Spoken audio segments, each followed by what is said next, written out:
Welcome back to the Battery Podcast. I'm Aidan, And I'm Jack.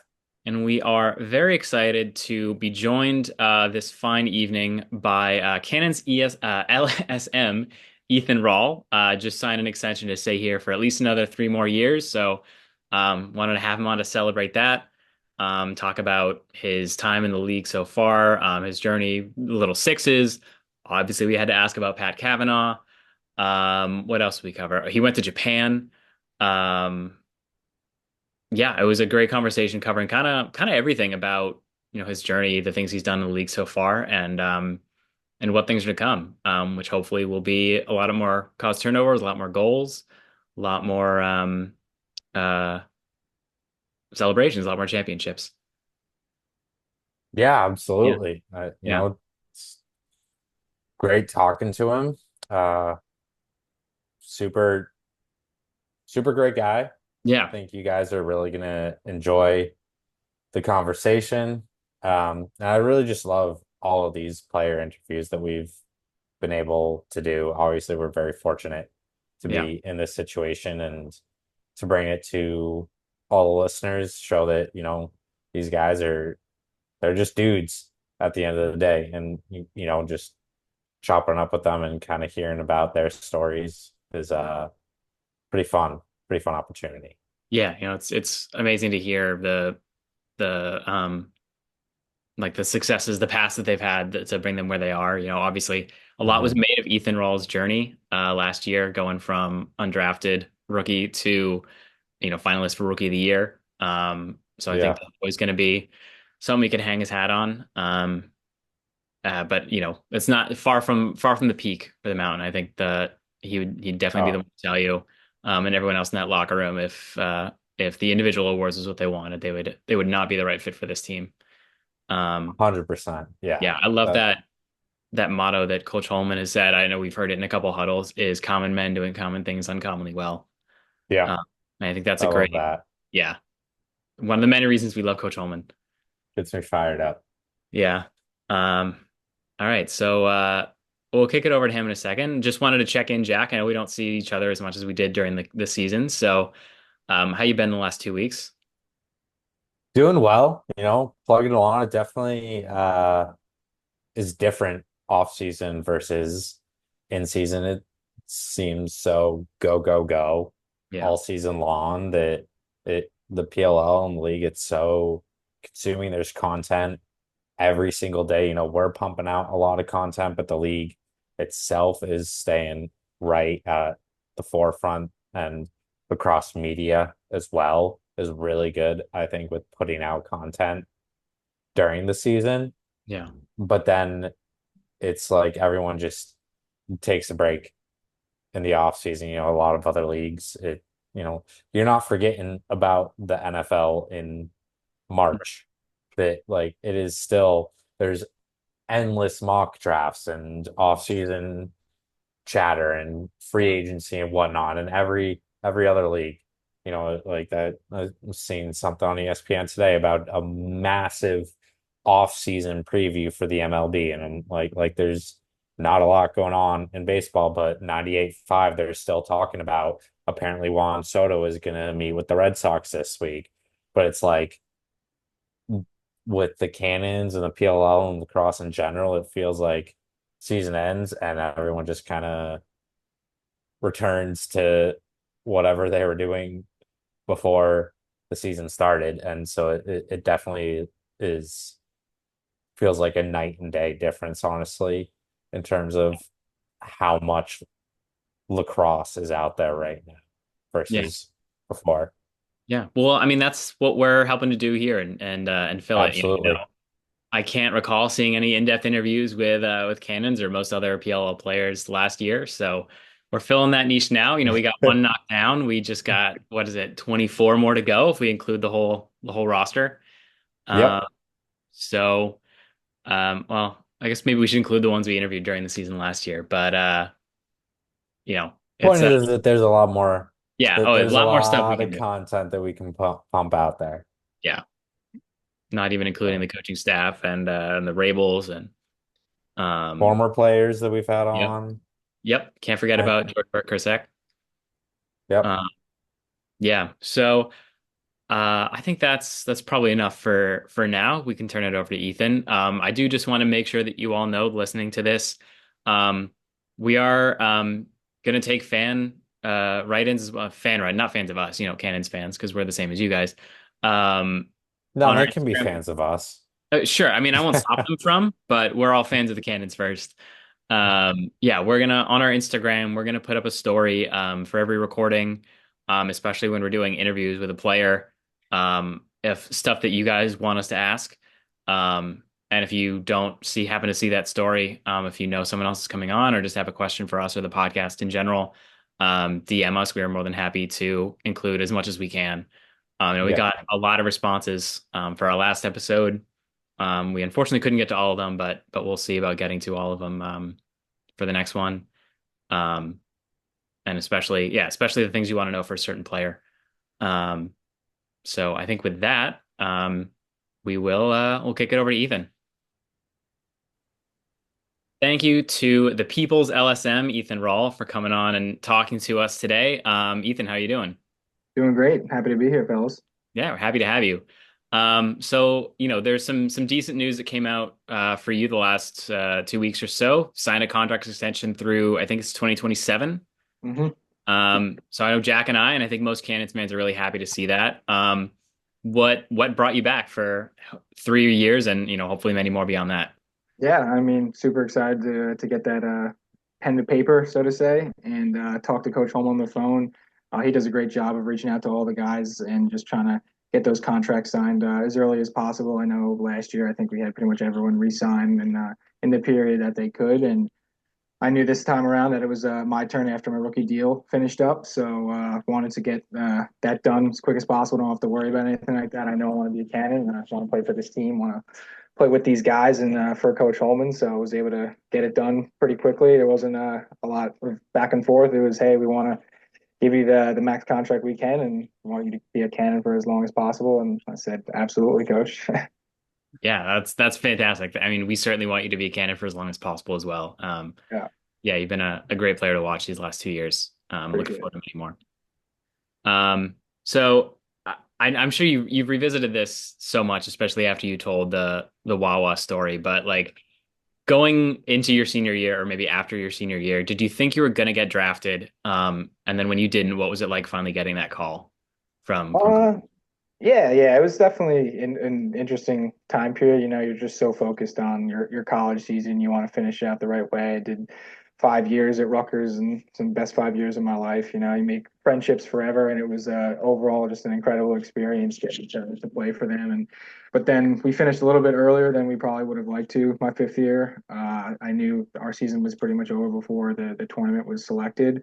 So I continued to train. I was hoping to get drafted. You try not to look into all the mock drafts and stuff, but with lacrosse growing, you look at that stuff and like, kudos to the lacrosse media to continue to put stuff out, engage content with lacrosse fans across college and PLL. So I definitely found myself probably looking at it here and there, just kind of trying to see what would where I could fall or maybe what could happen. I didn't get reached out to any coaches before the draft. I think that's how some guys do it. I'm not positive, but yeah, it was a little tough. Was definitely with some of my friends from Rutgers. We were watching it, and to not hear your name called, that was definitely disappointing. It was a tough. I think it was 2 days or so. I think the draft was like a Tuesday night, and then Thursday morning, I believe, I got called from coach. So it was definitely a relief. Still lifted that Wednesday, went for a run. You never really know, but I was definitely a little down in the dumps for those 2 days. But obviously, everything worked out the way it did. As you're watching the draft, sometimes you're thinking to yourself, you thought you played well enough to prove yourself. That undersized stuff still, I guess, somehow comes into play. I tried to debunk that as much as I could, but you see some guys get picked or not get picked. It's every year with that, so it was definitely interesting, but I'm happy the way it worked out. I got a pretty cool story out of it too, and got to play for the team that I ultimately want to play for the rest of my career. So Yeah, that's amazing. It truly is like it's such a great story. Like the exact place you were aside, just to go from that undrafted guy to I think you were leading or second in the league in caused turnovers by the end of the year. I think finalist for rookie of the year for LSM of the year. So Yeah, massive props to you. And then I just wanted to, to include our fan questions. We put out 100%. a thing on our Instagram story. Is Waston Wannans wanted to know what section of Wawa's you were in Yeah. when you got that call. It's funny because I was in like the snacks section and I think I tweeted out about it or something like that at one point. And someone asked like the top three like items from Wawa, and my number one was pretzel M&Ms. We were in like that section or whatever, the snack section. And my college coach reached out to me first. Coach Brecht from Rutgers just texted me and said, "Hey, Coach Holman wants to hop on a call. Just are you free?" And I was kind of like just fumbling my stuff. I was like, "Yes, yes, I'm free. I'll call him right now whenever he needs it." He reached out to me. He texted me, "Hey, Ethan, can you talk?" I wasn't gonna put it off any longer, so I kind of just jumped on the phone right there, answered it, stepped outside a little bit, and was able to complete the call and got picked up and was headed to training camp. So it was pretty funny how that went. Yeah, absolutely. And a great lesson to players, at the high school, college, whatever level. Just always be willing to answer the phone. Oh, always pick up the phone. Yeah. What about, kind of sticking with the college trend? You played with Colin in college. So what is that like, going to the pros now, kind of having that familiarity, you already knew that one guy here on the team, and what can you say sort of about your connection with him on and Yeah, off the field? yeah, I was super juiced up when I got claimed by the Cannons. I knew Colin was obviously a goalie in the team. Pretty much instantly was able to talk to him on. Super excited for camp. I hadn't got to play with him in about a year, so he's an incredible person. The whole Curse family are just awesome, awesome individuals. It was awesome to have two of them on the squad this year, but Colin in particular being on like the defensive end with me for those few years at Rutgers. He's incredible goalie, incredible teammate, and just an overall great leader back there. And he sparks transition. It was a big point of emphasis when I was at Rutgers, and obviously is a big point of emphasis on the Cannons as well. We like to push the ball with the D middies and the personnel that we have at the pole position.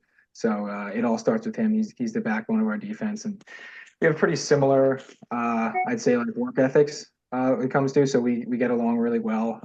He's a great teammate of mine. I'm actually living pretty close to him now. I'm from Long Island, but I moved back to New Jersey, and he only lives like 10 minutes from me or so. So we're going to start doing some coaching stuff together. Obviously, getting some training sessions in. It's nice to have someone close. We get to hang out. We get to talk a lot. So in that front, he's a great friend and an awesome teammate. Fantastic. Yeah, and that's the impression that we've gotten from him too. Actually, I don't know if he would have brought this up, but he was actually my neighbor my first year living in Boston. Oh, He, really? yeah, he was like two houses down from me. I just That's saw him awesome. waiting for an Uber with his Cannons bag. And just obviously introduced myself, and it's that was before this all started, so it's like just such a crazy coincidence. Oh, wow. Yeah, it's such a Um, small world. I know, but he was so warm and welcoming. Like, gave me his number to get tickets to Fairfield. Yeah, just always got a smile on his face. I think my girlfriend, 100%. the classic golden retriever boyfriend. Yes, 100%. He's one of the best dudes you could meet. Yeah. Um. All right. I know we talked about it off air. I feel like we got to bring it up, just given that we had you on so recently after this news. So Pat Kavanaugh traded to the Denver Outlaws after 1 year for the third overall pick and then a second round pick in 2026. Did you have any idea that a trade with him was potentially in the works, or what was your thoughts about that once you saw it happened?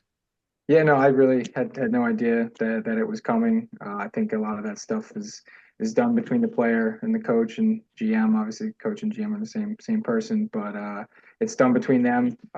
It's whatever happened. Definitely gonna miss Pat. He was an awesome teammate, awesome individual. Obviously, a phenomenal player.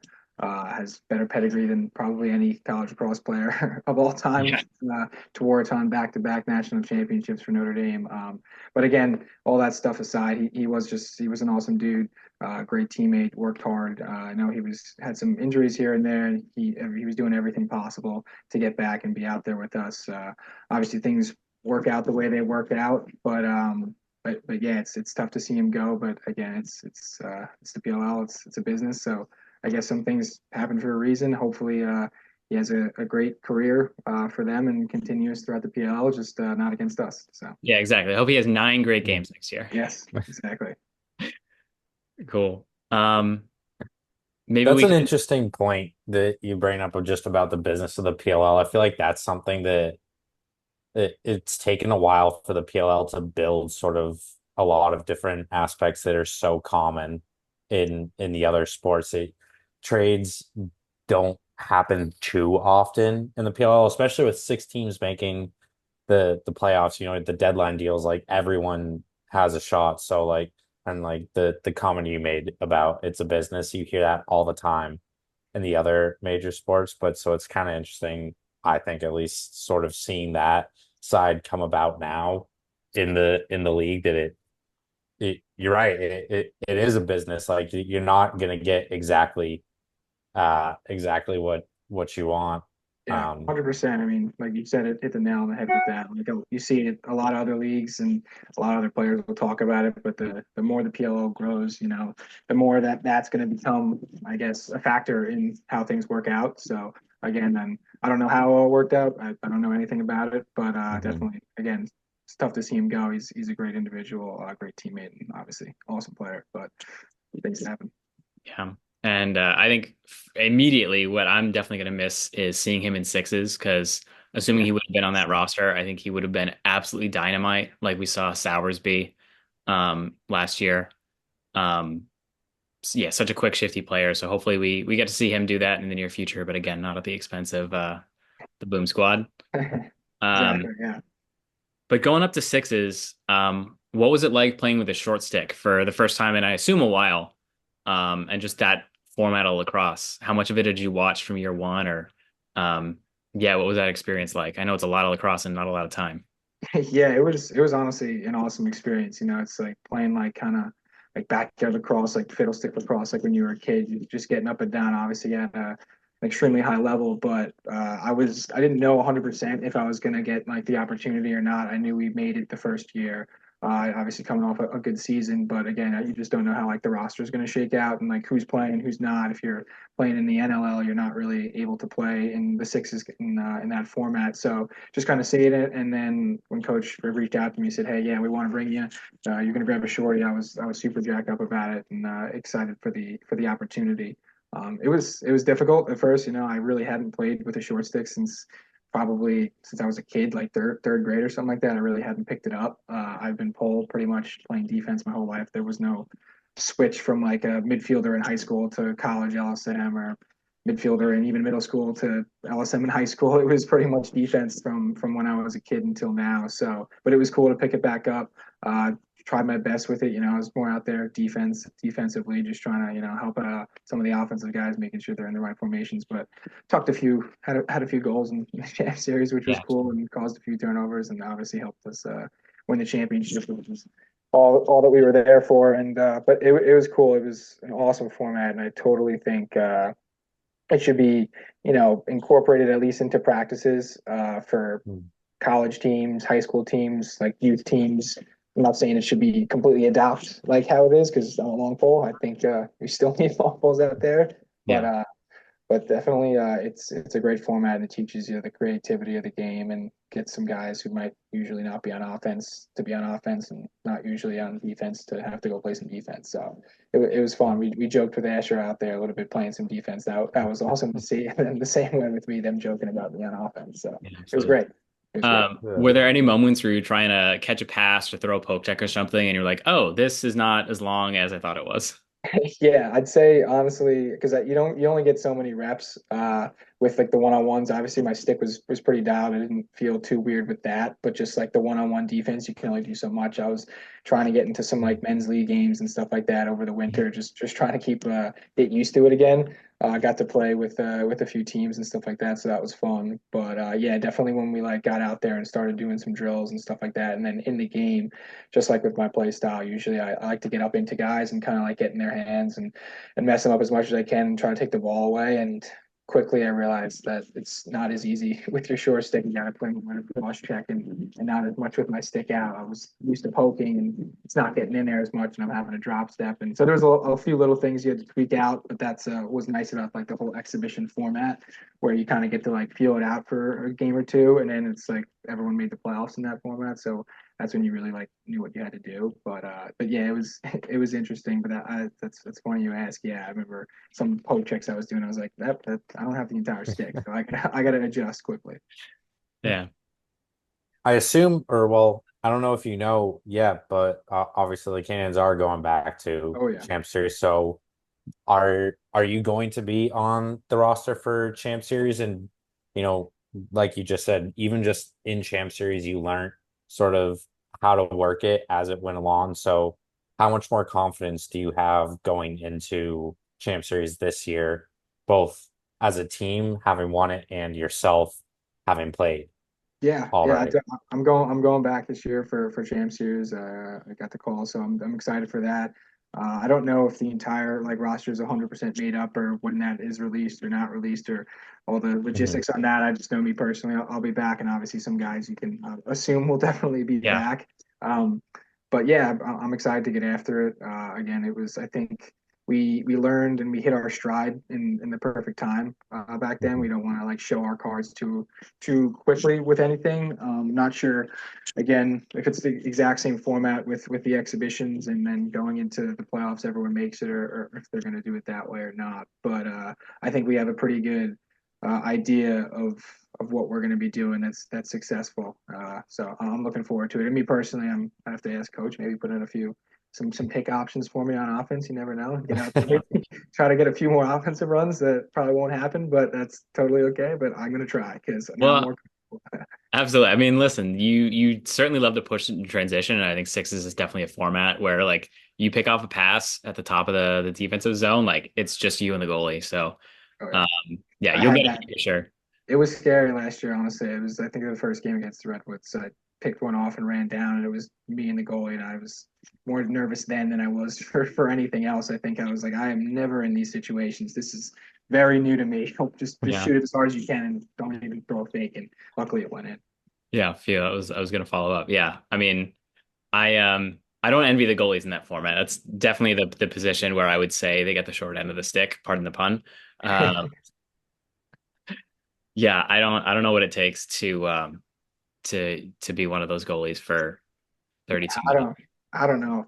They're animals out there. Yeah, It's awesome to see because they still don't flinch and nothing affects them.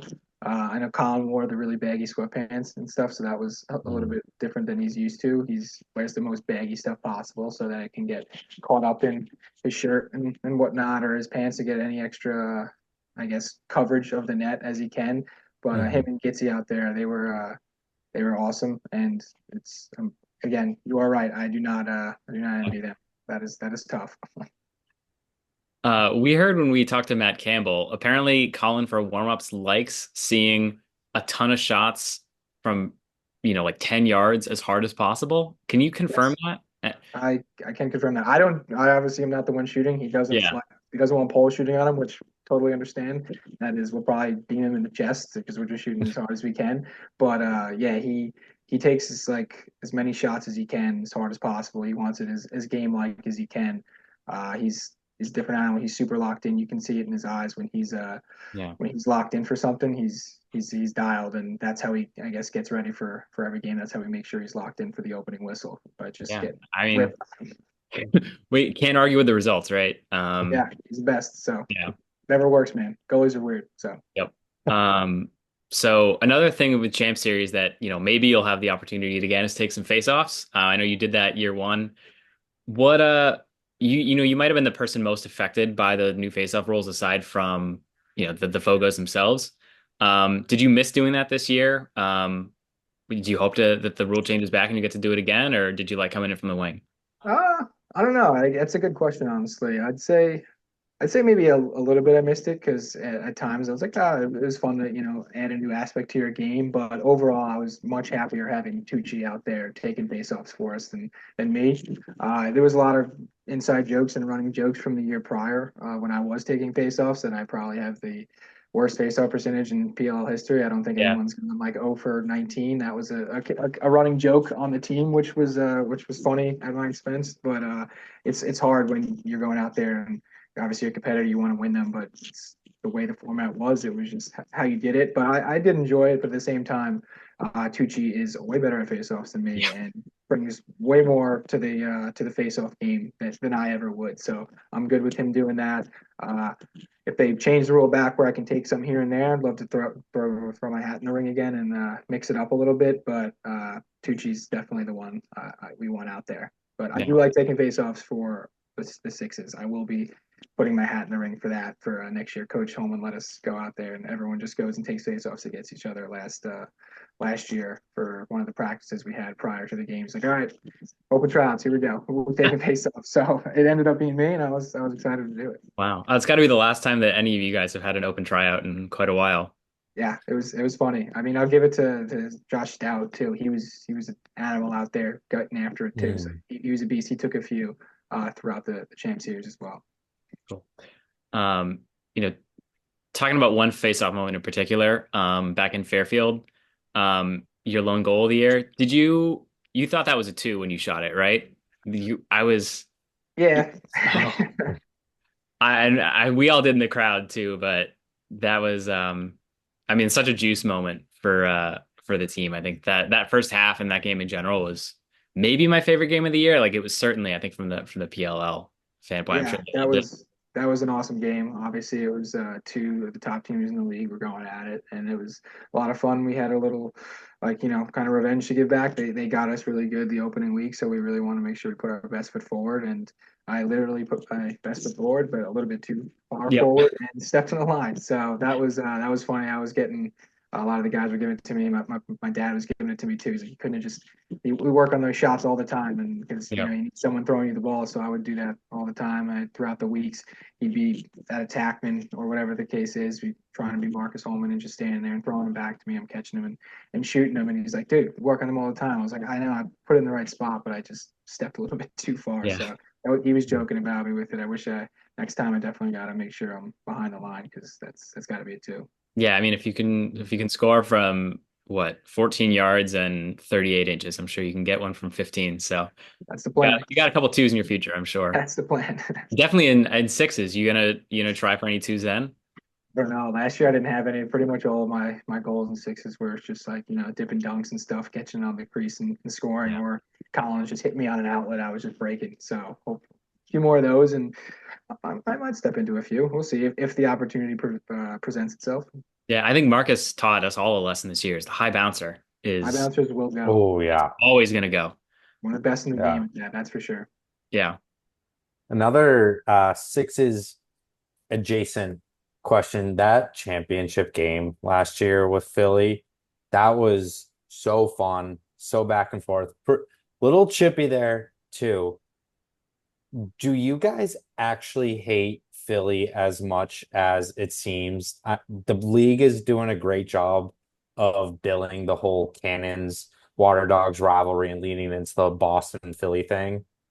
At like Uh, is there something to Philly, or like is that just kind of fabricated by the league? I mean, there's definitely like when you play a team twice in a year, and sometimes way more. We played them a bunch in Champ Series. The year prior, we played them twice, or maybe I think it was twice the year prior, or three times the year prior, then four Mhm. times this entire year. Whatever the case is, all I know is Yeah. that we're playing them a lot. I don't know the exact number. So anytime you go against a team a lot, there's going to be some bad blood, and there's going to be a lot of heads clashing. But they're again a super competitive group. I think it is good for the league for if they want to push it out there as a rivalry game, we'll all take it. We'll accept that for sure because again, it just builds camaraderie. Obviously, the Champ Series games were awesome, and then this year's games were really electric as well against them. So again, I bet the league is definitely getting more views from it, so that's always Yeah. good. But I wouldn't say there's complete hatred. No, there's definitely no Hmm. hatred. But anytime you go out on that field and going to compete against anybody else, especially a team that you see so much and who is so talented at the top of our league, usually there's going to be some bad blood. And there's going to be some competitive spirit that comes out. Yeah. Well, don't worry, we hate Philly. So you guys don't have to. Uh, yeah, that was that. I'm gonna say every one of your wins was my favorite game of the year, but that game in Harvard Stadium to beat them, especially on the second day, that back Oh to back. yeah, I that mean, was electric for sure. I mean, yeah, kudos, tip my cap to you guys too for getting out there, getting the fans into it. That was my favorite weekend of the year. by far. That was the crowd behind us was unlike I've never played in a game like that for the PLL, that's for sure. My first year, obviously, there's not much of a home crowd advantage at all, and you definitely felt it this year. And there's some calls that might not have went our way, and it was legitimately lots of boos. It Mm. was loud just from the booing. That was something that was really cool. And then when Marcus hit that high bouncer too, the place erupted. It Oh was yeah. super cool. And you guys do an awesome job of getting everyone out there. Getting our names out there. The more fan interaction that we can have, I think the better it is for not just the Cannons, but the growth of lacrosse as well. Mm. Thank you. But I mean, you guys got to put that good product out there, and mentioning that Marcus High Bouncer too came off an amazing feed from Colin Kurse to you, and then an amazing feed from you to Colin Kurse. So, that was such a huge moment to play, and I know you guys like Philly took the lead after that, but once you guys tied it back up, and I actually rewatched the highlights of that game just to feel a little bit of euphoria. And when Fardaro scored to take the lead finally, like the atmosphere in there was just second to none. Like that was on par with some of the Boston playoff games I've been to. It was Yeah, it amazing. was it was popping. I'm excited for next year for sure. Cool. Um, so maybe let's talk about next year. Maybe I don't know, we'll call it tens or Yeah, field. yeah, field. Yeah, totally. Um, what like we talked about Champ Series. You guys are gonna keep some of that stuff close to the vest, but going into next season, obviously did not end the way we all wanted it to or thought it would. What are you working on individually, and what are the team goals in the off season to get ready and make 2025 a better year for the Cannons? Yeah, totally. I mean, me personally, you're just trying to get, I mean, it's a little cliche, but you got to get 1% better each day.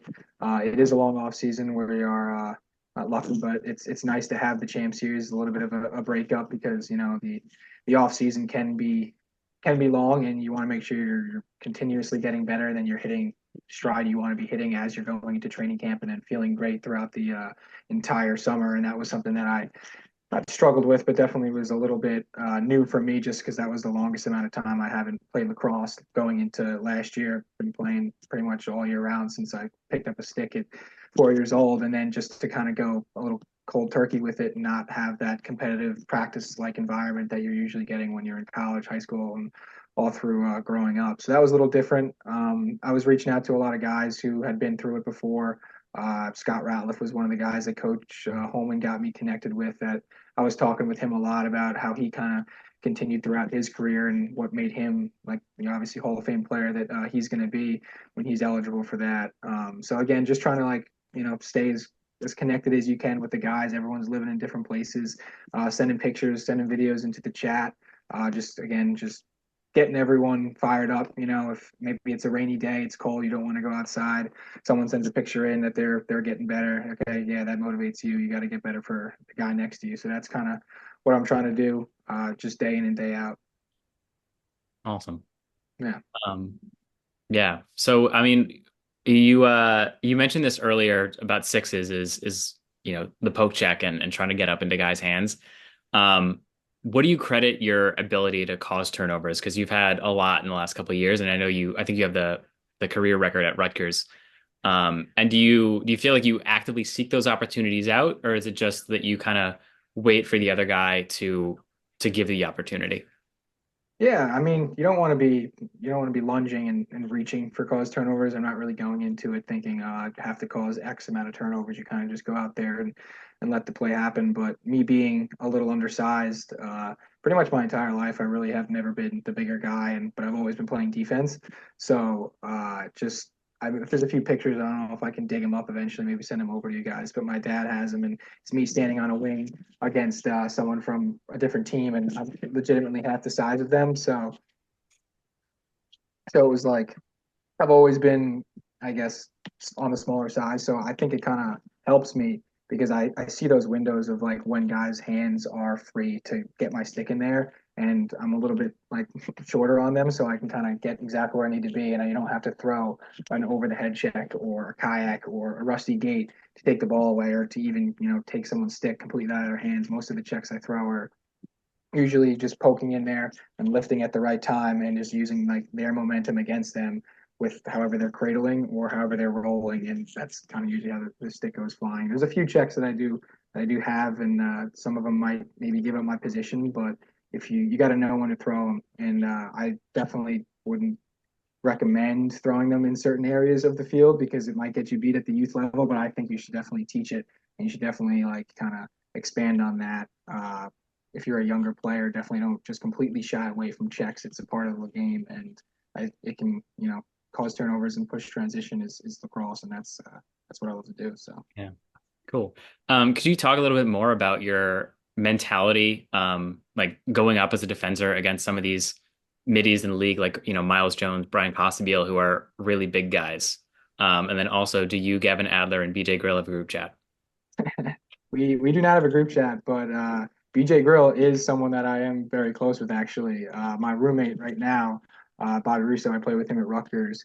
He went to the same high school as BJ Grill, and they're really close. So we did a few summer tournaments throughout in between years at Rutgers, and we'd be on BJ's team. So I do know BJ Grill, Cool. and he was an animal in college and obviously at the pro level. So that's pretty funny that you mentioned that. I do know BJ, and I know BJ well, and he's an awesome dude. But yeah, I got to play with him a few times, so that's pretty funny. But yeah, going back to the question, yeah, I mean, I don't look at it like it's a detriment to me. Like again, you might see some people say, "Oh, it's you can't cover someone that's twice the size as you." I think it kind of helps me in some cases. They might not think that my stick's in there. They might not feel that I'm completely in a position where if they make a certain move, their stick's going flying. They might not know. Maybe they may catch by surprise, and that's kind of what I've been doing for most of my career, catching guys by surprise and not knowing that they might just get the stick completely taken out of their hands. So I think now guys know that they kind of have to protect their stick against me. I mean, I hope they don't know, Yeah. but definitely I like to get in there. It's a triangle. And I teach all the kids that I coach because it's one of the hobbies that I have. It's a triangle, and you got to aim for that triangle. And when guys are splitting, you just got to make sure you keep it in there, and you don't have to like do anything crazy. Just as they move, just keep your stick moving with it and keep it in that spot, and usually the ball's going to come out. And again, it's nothing crazy. You don't really see me throwing some of the over the head checks that maybe some of the other guys in the league can do, but it's just what's most effective. Yeah, absolutely. Certainly can't deny the results. Yeah, I'm gonna keep doing it. So, and Coach Coleman, I give a ton of credit to him too. He lets me play super free out there, and that was something my rookie year that I was definitely not, I guess, surprised because again, coming in, you want to make the best impression possible, and you don't want to like be putting yourself out of position. But he told me to like play the game that I've always been playing my whole life. Is the reason why he took me in. It was to make those plays in the middle of the field and to cause havoc, to cause turnover. So he's been super awesome with that. Yeah, I mean, I think we all love Coach Holman. Um, Man, can't wait to have him on here. But yeah, he's such an amazing leader for you guys and figure to look up to. 100%. Yeah. Um, Um, should we switch over to some fan questions? Aiden, what do yeah, you let's do think? it. 100%. Yeah, let me All check right. last minute if anything came in. I don't think so, but All right. Well, I think the first one here comes from it's at C Van Rap 77. Oh God, He said, what is "Get this? him going about the Jets, guys in shambles." Oh, that's not cool. Any comments? I want to say no comment, but I mean, he's a Cardinals fan, so we just had an absolutely brutal loss to the Cardinals. It was embarrassing to say the least. And yeah, that's I don't want to say much about it, but we were texting throughout the game about it, and I think I texted him congrats on the win, like in the second quarter, because you kind of could tell what was happening. But his Cardinals have been. I mean, I can't say anything. I really can't say anything about the Jets because they've been bad for just as long as the Cardinals, and if not worse. So, but yeah, it's funny. He'll get me going a little bit because again, it's football season.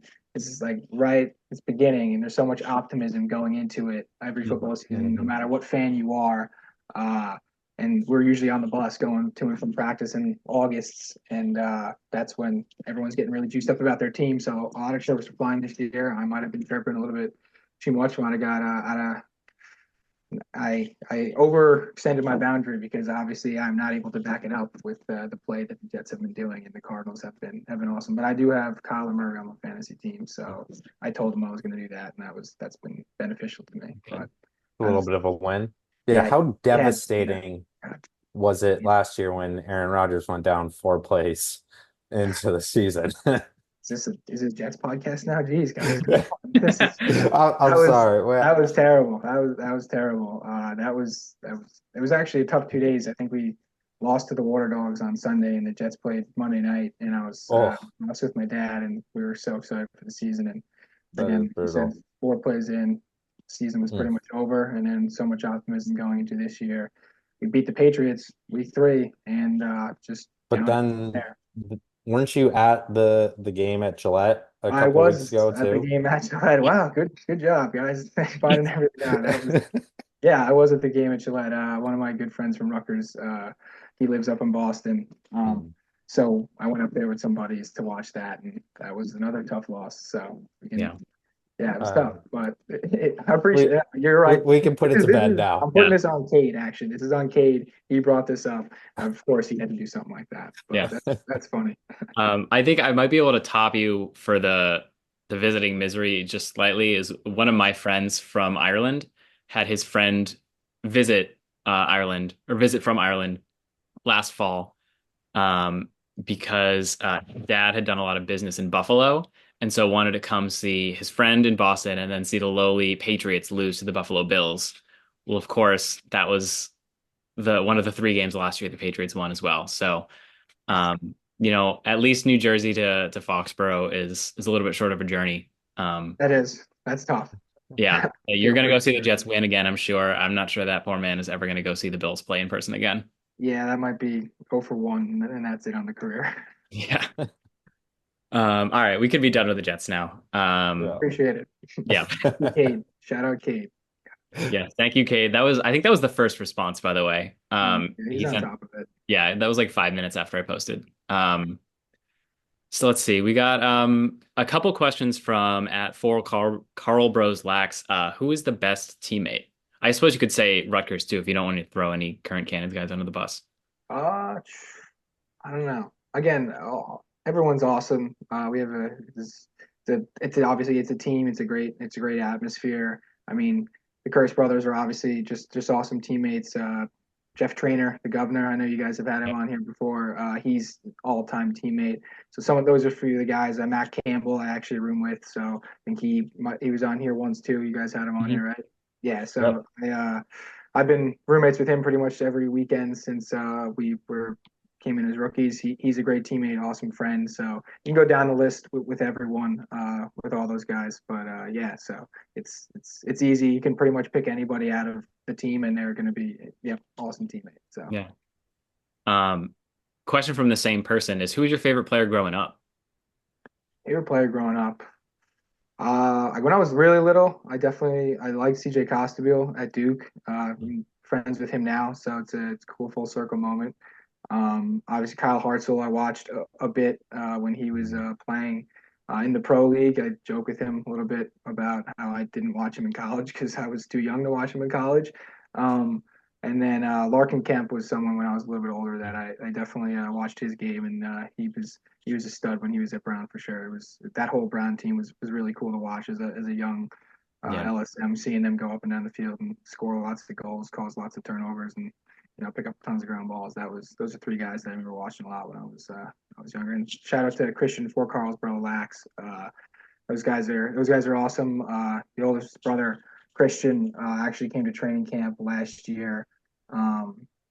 And he had a Ethan Rall 35 jersey on, and you don't see a ton of those everywhere, but hopefully more to come. But he was there at training camp, came out of the locker room, got to talk to him, signed some stuff for him, take a ton of pictures with him. He's been commenting on lots of stuff, and definitely one of my biggest fans, and got to get him out to practice. Actually, got him to watch the entire practice on the turf with us, and kind of just watch everything as just him. So he's an awesome family for Carl Bros Lax. But yeah, I want to shout them out.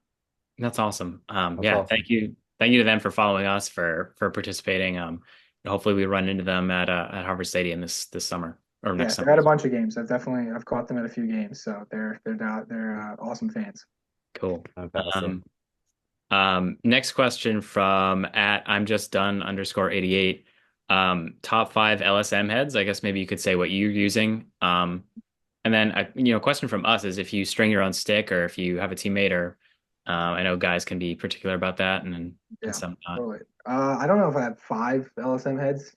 I use the Havoc, the newest Havoc, whatever Maverick comes out with. I pretty much use that all through college and both years in the pros. So I'm sticking with that. I've liked that in high school. I don't even think the Havoc was out yet, so I think I used like the Kinetic or something like Mm. that. So those are some good ones. The heads now they're coming out with are definitely way more advanced than when I was younger. So honestly, whatever works for you, but for me personally, the Havoc is what I use, and I don't string my own sticks.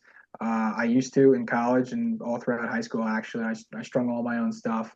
I strung a lot of the guys on Rutgers, at least defensively. I didn't really know, like, I guess the patterns or whatnot. Like, I don't know all the terms of stringing. I just knew like what worked for me and what I liked. So I would do that. And then a lot of the guys on the defense liked what I did. So I found myself having to string a lot of sticks when I was in college, at least for the defenders.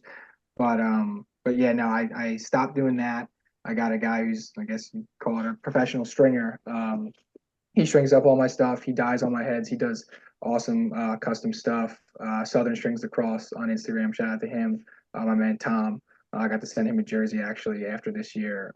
He's strung every head I've had throughout the field. I think actually I got one here. This is one he did when I was over in Japan. I don't know it's a Oh, podcast, so nice. you can't Ooh. see it, but yeah, it's a cool custom die that he would do. He does all different types of stuff for me. So shout out to him if you guys get it. Anyone ever gets a chance who's listening to get a strict strung by him, I highly recommend it. He does a fantastic job. Yeah. I feel like, oh, you didn't do our due diligence. I totally forgot you had gone to Japan. Could you Oh just yeah, talk about that experience for a couple of minutes? Like, yeah. That was what was it like getting picked for that? How was that whole, like, I assume that was your first time in Japan. So what was how was it? yeah. You assumed right. I have never been to Japan before. That was my first time. I think we had like a town hall kind of meeting with the entire league, and they were saying that they were going to start reaching out to people if they were interested. Kyle Harrison actually texted me, just asking like, hey, or is this something that you might be interested in? I guess he was like kind of helping set up the trip or whatever the case was with that, and I pretty much texted back, yeah, I'm interested. I don't know what the dates are and whatnot, but I could figure something out. And then they sent it out. They sent out like the itinerary and stuff like that, and had to confirm everything. It was a sick experience. It's really cool. I got to go out there with the Cannons guys too, so we would hang out there with him, Max Wayne, Colin Kirst, Matt Campbell. We were all out there. But it was an awesome experience. Got to do a ton of coaching, the game to players and to guys that maybe not didn't know much about the game, kind of just showing them what lacrosse is, which was a super awesome opportunity. I got to go into some of the classrooms and learn a little Japanese and also teach a little bit of English to the kids. So it was super cool. The only thing that stunk was I did lose my bag when I was on my way to Japan. Oh no. It was tough. We were on the flight, some of the guys, and it landed. And after like it was 14 hours on the plane, got there, and they said, "Can Ethan Rall, can you come to the baggage claim or customs or something like that, whatever they said." And got there, I was like, "Hey, we didn't lose it, but it's never got loaded on the plane. It'll be here in like 2 days." So had to get that shipped out like a day and a half later. Didn't have all the clothes that I really needed, but they did a great job. Rachel, the CCO, she does an awesome job with the PLL. She got me hooked up with a helmet, some gloves and stuff like that for at least the practice. And then when we had to play the game, I had all my stuff already there, and it was back, and we were good to go. But yeah, that was a little annoying, but it was definitely a super cool trip.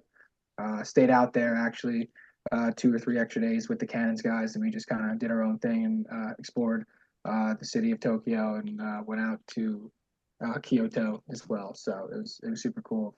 Definitely recommend if ever get a chance to go out there. Yeah, Don't I think we that is a trip that I mean it's a long way to go, but it seems like such a cool experience, such a cool crowd too. Oh yeah, awesome. The game is growing out there for sure too. It's growing at a pretty rapid rate. The team we played was very good, and the skill of some of the younger players who might not have ever really had that much experience, maybe 2 or 3 years playing, they were good players. So it's exciting to see for the Olympics for the future and just the sport overall. Yeah.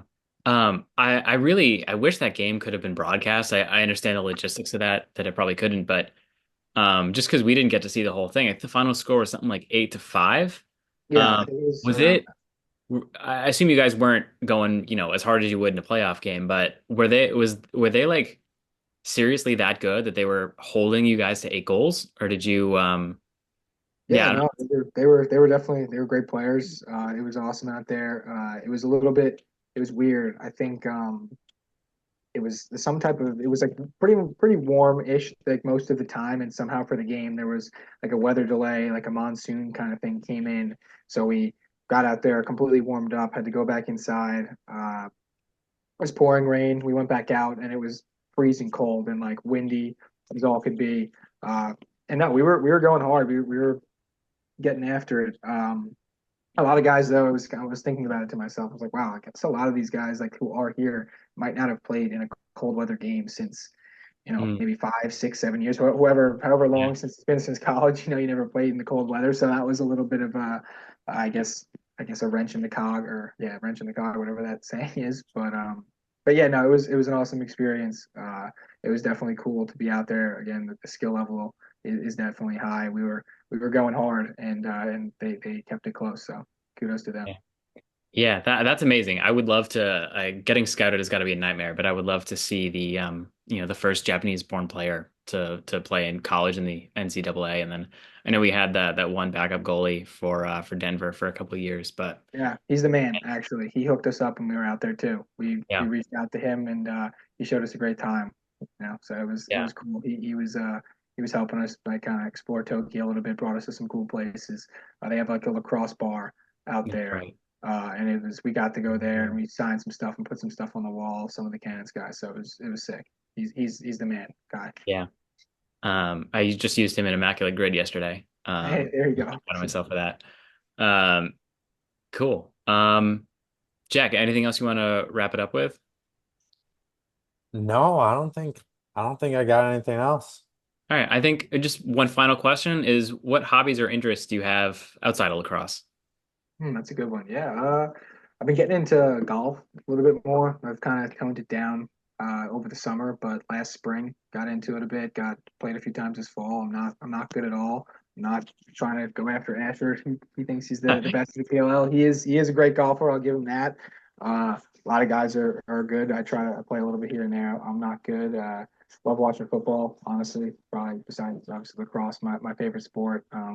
Even though my team is not great, I can pretty much sit there on a college football Saturday and watch every game as much as I can.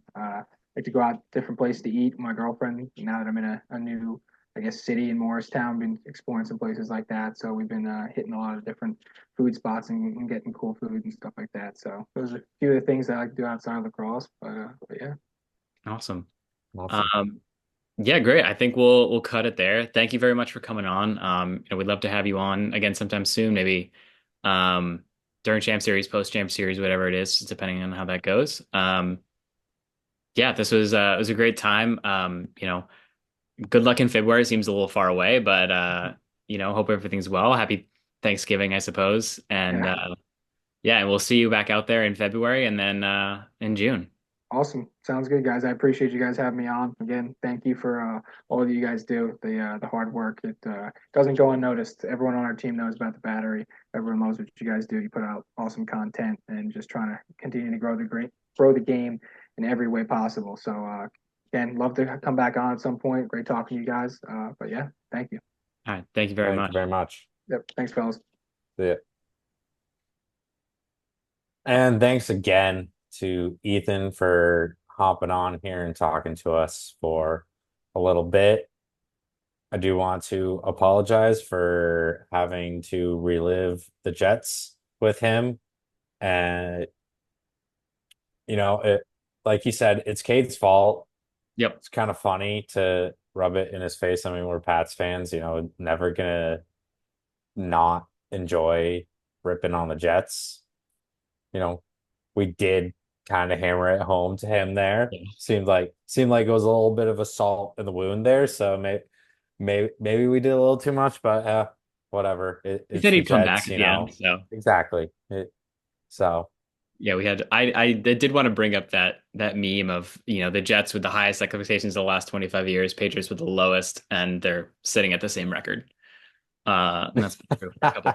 So, yeah, that actually is so true. I didn't even thought about that, but that if that doesn't encapsulate the Jets, I'm yeah, sorry, Ethan, but if that doesn't encapsulate the Jets, like I don't know what does. yeah, yeah. Well, if not the highlight of well, it kind of was the highlight, but that was I it's mean, yeah, it's might always be the gonna be highlight of football season. yeah, the highlight of the Patriots football season this year for sure. Not again, not a lot of expectations for the Patriots going into this year. But So there are lots of expectations for the Cannons. Uh, yes, Going back to the there we go. actual sport of focus on this podcast, Yep, especially with Ethan Rall being locked in for 3 more years, we yep, definitely got high hopes for 2025. yeah, absolutely. And being locked in for the Champ Series roster, I'm glad we know that. I'm sure Yeah, is that like a little breaking news? Like a little bit. I rosters like a aren't small out. amount. Like, is that Um, did we break a story? are we like news reporters? Like We could be. We are wearing like glasses. we're pretty intelligent, Yeah. I'd say. So that's I wonder when the next time we could get Coach Holman on because I definitely want to do an episode, kind of speculating on that. Mm. That would be really cool if we could get Holman in time to break the roster here. I'm Ooh, sure the league would yeah. not allow that, but we can try. We can do our best. Yeah, Little and we'll battery definitely bomb. yeah we'll fill you with the best speculation from then until whenever in January or February it's announced. Uh, Yep. but we know at least one of the guys is going to be Ethan Raw. I feel pretty confident that Colin Kirsten and Adam Gettleman are going to be on that roster too. Um, along Yep. with Lucas Holman. uh, Yeah. yeah, I feel like most of those guys will be back. I mean, we don't need to speculate it right now, but other than Josh Stout, I would be shocked if anyone doesn't come back. for sure. Um, yeah, can't wait for that. That's it, man. February, whenever that's going to be, feels so long to wait for the next lacrosse, the next I mean, that's meeting still what, lacrosse. 4 months away, 3 months away. Three, yeah. I think it started on Valentine's Day last year, so I don't Yeah, know that's three how. months. Yeah. Um, so it's gonna be a while, guys. We're tiding you over here. We're doing our best. Um, and thanks to Ethan, because that definitely makes things a little bit more exciting when we can kind of get that peek behind the veil Yep. and see what it's like from his side. So thank you all for listening. Again, if you have questions you want to ask a player, want to ask us, or just a general topic of discussion you think Cannons fans should be talking about, I'm sure, we know Pat Kavanaugh was a hot topic of conversation here last week, as I'm sure he will be throughout the whole upcoming season and probably his whole career with the Outlaws, however long that may be. Um, Hmm. but we love talking lacrosse. We love talking to other people about lacrosse. So please, yeah, be part of the conversation. We'll let you know when we're recording and what you can talk about, what you want to hear from us. Um, and thank you again to Ethan. And until next time, go Cannons. Go Cannons. Boom. Boom.